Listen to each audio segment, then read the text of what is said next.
Dul makedo gi mibadhi e pachoka EACC koro odokne jagaa bajet ma pachoka kata Controller of Budget Nancy Nyakango kalure gi lipot mare wi kaka counties ma pachoka osetiyo gi omenda e tayo chenro ahinya to mago mag dongruok.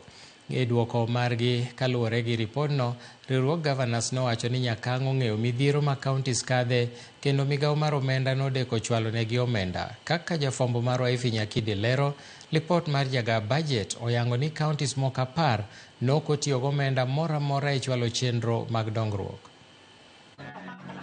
Koloso e gwenge ma Mwingi, kaunti ma Kitui, apisa mar EACC Eric Ngumbi owacho ni governors owinjore okaw lipot mar jagaa bajet Nancy Nyakango e yo makare kendo keto kenge mag neno ni giketo e lai kaka omenda mag counties itiyogo kaka achiel kuom yore mag tieko mibadhi. As EACC, the controller of budget is right.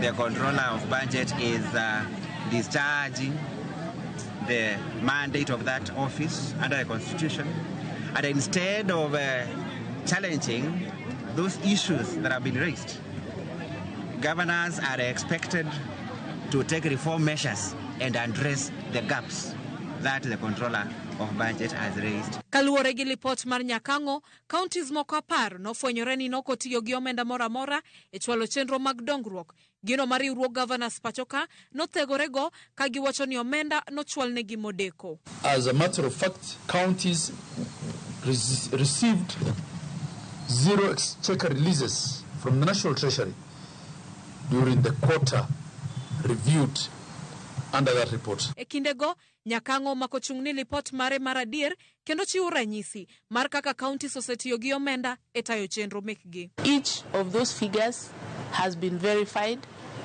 thoroughly to ensure that at the point we are reporting, it is factual. Granted that every once in a while we may have a typographical error, but that is as far as it goes.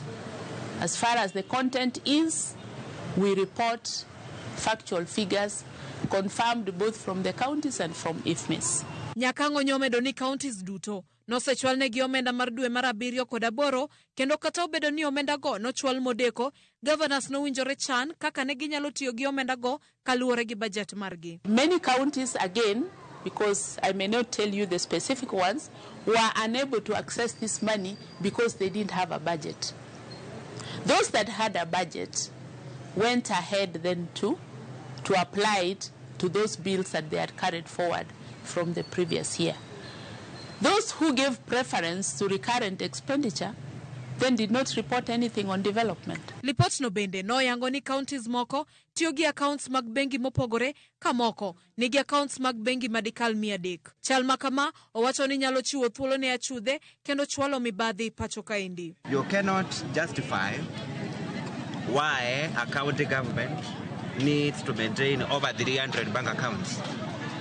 The only reason why a county government would maintain such a huge number of bank accounts is to facilitate theft of public funds. We need to know who operates these accounts and what are the activities around these bank accounts. Riwruog governors kata kamano omako chung' ni account achiel mar bengi ok nyal tayo chenro mag counties kendo gitimo kamano e yor chik. Nyakango, Ramogi TV, Nairobi.